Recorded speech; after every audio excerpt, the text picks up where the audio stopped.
Doctor Shahidullah, আল্লাহ জান্নাত নসিব করুন, সবাই বলুন আমিন।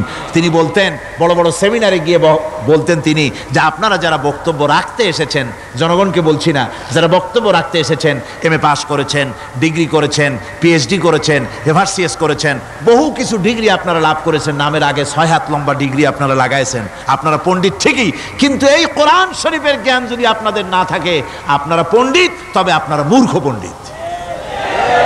কি পণ্ডিত? কি পণ্ডিত? মূর্খ পণ্ডিত।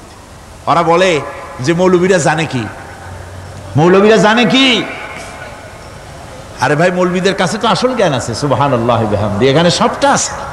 আপনারা এখানে আসেন, এটা বিশ্বাস করলে আপনি সবটা পেয়ে যাবেন।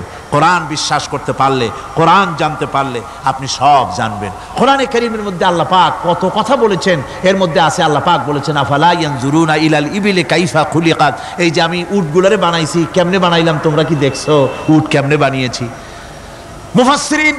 মুফাসসিরিনে কেরাম এর উপরে অনেক আলোচনা করেছেন। তারা বলেছেন যে উট মরুভূমির জাহাজ, তারপরে উটের পিঠে একটা চুট আছে, কোন কোন উটের পিঠে 2টা চুট আছে, মাঝখানে বসে একটারে হেলান দিয়ে আর একটা ধরে বসা যায়। আমি দেখছি 2টা চুটওয়ালা উট, আফ্রিকান উট আমি দেখেছি, যে চুট সুবহানাল্লাহ, দেখলে অবাক হয়ে যেতে হয় যে আল্লাহর কি কুদরত। উটের পৃষ্ঠে 2টা চুট, মাঝখানে আপনি বসবেন, পিছনেরটা একটা সোফা সেটের মতো, পিছনে হেলান দিলেন, আর সামনে যখন সে মরাল সম চড়াই উত্তরাই পথ দিয়ে নামা ওঠা করবে, তখন আপনি যেন পড়ে না যান, সেজন্য সামনেরটা বুকের সাথে জড়ায় ধরবেন। এরপরে কি সৃষ্টি আল্লাহর, সুবহানাল্লাহি বিহামদিহি। জিরাফগুলি দেখুন, জিরাফগুলি তার মাথা কত বড় উঁচা। লন্ডন জুতে জিরাফ দেখলাম, সেই জিরাফের দেহ থেকে তার মাথাটা 22 ফিট উঁচা। মানে সে যদি নিচে দাঁড়ায়, 3 তলা বিল্ডিং এর ছাদের উপরে নাস্তা দিলে তো নিচে দাঁড়ায় খাইতে পারে, এই অবস্থা। সেই জিরাফে পানি খাবে কেমনে? মাথা হলো অত উঁচায়, পিছনের ঠ্যাং 2টা খাটো, সামনের ঠ্যাং 2টা উঁচা, এখন পানি খাবে কেমনে? ওই মাথা নামাইতে গেলে ঠ্যাং তো অনেক উঁচা। আল্লাহ পাক এমন সুন্দর ব্যবস্থা করলেন, সামনের 2টা ঠ্যাং এভাবে সরায় দেওয়ার মতো। ও যখনই পানি খায় দেখলাম 2টা ঠ্যাং অনেক ছেড়ায় দেয়, 2 দিকে ঠ্যাং চলে যায়, তখন মাথাটা সহজে নিচে নামায় আসে, পানি খাইতে পারে। এই সুযোগগুলি আল্লাহ সুবহানাহু ওয়া তাআলা তিনি করে দিয়েছেন। ওমা কুন্না আনিল খালকি গাফিলিন, আমি আমার সৃষ্টি জগৎ সম্পর্কে অমনোযোগী নহি। সুবহানাল্লাহি বিহামদিহি। ভল্লুকগুলি কি বিরাট বিরাট একটা ভল্লুক, শ্বেত ভল্লুক দেখেছি, কৃষ্ণ ভল্লুক দেখেছি, হাঁটতেছে মনে হয় যেন পায়ের তলায় হাফসুল করা, ঠিক জুতা পায়ের তলাটা যেমন দেখা যায় ওই রকমের তলাটা, গায়ে একেবারে পশম। ওই বরফের দেশে থাকতো, সে শীত কষ্ট না পায়, সেই জন্য আল্লাহ একটা কম্বল ওর গায়ে জড়ায় দিয়েছে, অটোমেটিক কম্বল। সুবহানাল্লাহি বিহামদিহি। তো উট, আল্লাহ বলছেন উট কেমনে বানাইছি দেখছো? আফালা ইয়ানজুরুনা ইলাল ইবিলি কাইফা খুলিকাত, উট বানালাম কেমনে দেখেছিস? মানুষ অবাক হলো, আল্লাহ এত কথা থুইয়া উটের কথা বলছেন, কারণ নানান রকম মানুষ বলল। শেষ পর্যন্ত প্রাণীতত্ত্ববিদরা তারা আবিষ্কার করলেন মূল কারণটি। অনেক কারণ আছে আল্লাহ পাকে কথা বলার। উট তো মরুভূমির জাহাজ, তারপরে উট মানুষের অনেক উপকারে আসে, এ কথা বলা হয়েছে। প্রাণীতত্ত্ববিদরা খুঁজে খুঁজে তারা দেখতে পেয়েছে যে উটকে জবাহ করে দেখা গেছে, উট সমস্ত প্রাণী বাতাস থেকে অক্সিজেন যতটা গ্রহণ করে ততটা ছেড়ে যায়, যতটা গ্রহণ করে ততটা ছেড়ে যায়। একমাত্র প্রাণী উট যে যতটা অক্সিজেন গ্রহণ করে বাতাস থেকে সবটা ছাড়ে না, 2/3 ছেড়ে দেয়, 1/3 তার লাংসের পাশে রাখার জন্য আল্লাহ পাক একটা চেম্বার তৈরি করেছেন। ওই চেম্বারের ভিতরে 1/3 অক্সিজেন থেকে যায়, কারণ পানিও রেখে, তার পানি রাখার জন্য রিজার্ভ ট্যাঙ্কি আছে, ভেতরে একটা রিজার্ভ ট্যাঙ্কি আছে, অক্সিজেন রাখার একটা চেম্বার আছে। এগুলি কেন? এই জন্য যে মরুভূমির ভিতরে সাইমুম শিল্পী গোষ্ঠী না, কিন্তু ঝোড়ো হাওয়া, মরুভূমির ভিতরে ঝোড়ো হাওয়া, এই ঝোড়ো হাওয়া যখন আরম্ভ হয়ে যায় তখন মানুষ বাঁচতে পারে না, মানুষ টের পাইয়া সব বাড়িতে চলে যায়। মরুভূমিতে চড়ে বেড়ায় উট, সে যাবে কোথায়? ওর তো যাওয়ার জায়গা নাই। 7 দিন 8 দিন 1 সপ্তাহ 2 সপ্তাহ পর্যন্ত এই মরুভূমিতে ঝড় চলতে থাকে, বালুর ঝড়, কিচ্ছু দেখা যায় না। ওখানে দেখছিলেন বালুর পাহাড়, কালকে আজকে দেখবেন বালুর পাহাড় এখানে চলে আসছে। এইভাবে পাহাড় তৈরি হয়ে যায়, বালি উড়ায় নিয়ে যায় বাতাসে।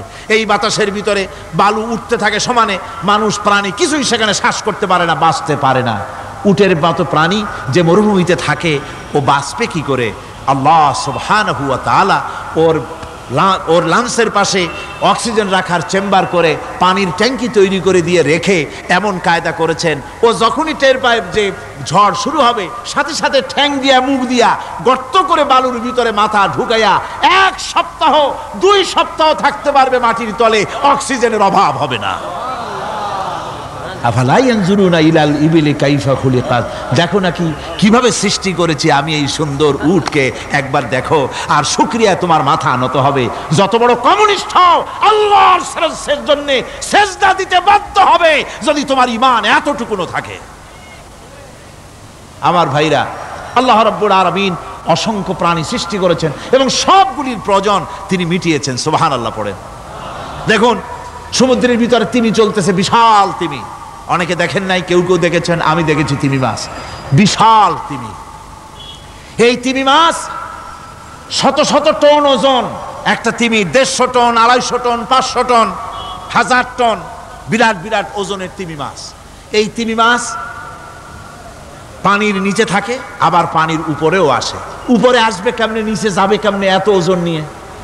আল্লাহ সুবহানাহু ওয়া তাআলা তার পেটের ভিতরে লক্ষ লক্ষ গ্যালন পানি ধরে, হাজার হাজার গ্যালন পানি ধরে এরকম একটা রিজার্ভ ট্যাঙ্ক তৈরি করেছেন। ও যখন ডুবতে চায় তখন পিঠের উপর থেকে ডালাটা উন্মুক্ত করে দেয়, গলগল করে সমুদ্রের পানি পেটের মধ্যে ঢুকতে থাকে।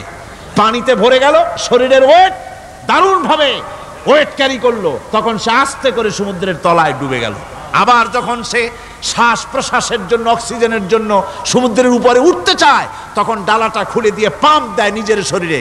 পাম্প দিলে পরে তার ভিতর থেকে রক্ষিত পানির ফোর্স এত উঁচা হয়, অন্তত 10 মাইল দূর থেকে সেই পানির ফোয়ারা দেখা যায়।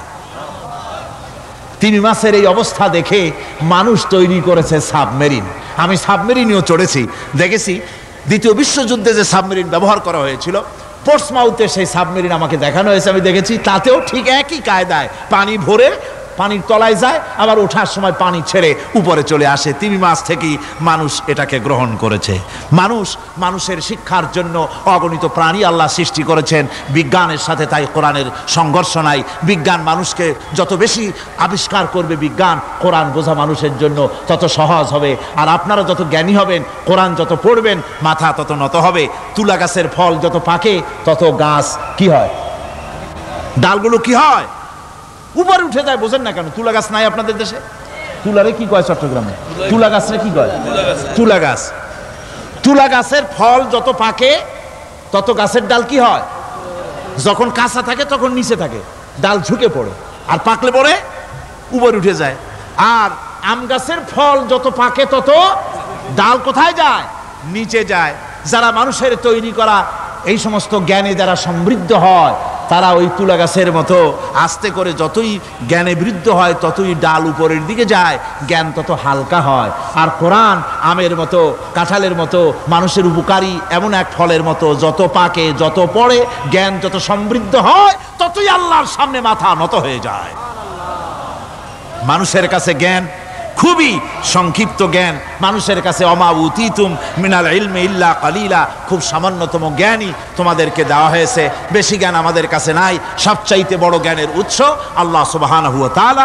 জ্ঞানের উৎস হচ্ছে কোরআনে হাকিম। সেই কোরআন থেকে আল্লাহ পাক দয়া করে আমাদেরকে কোরআন শিখিয়েছেন। জোরে কোন সুবহানাল্লাহি বিহামদিহি।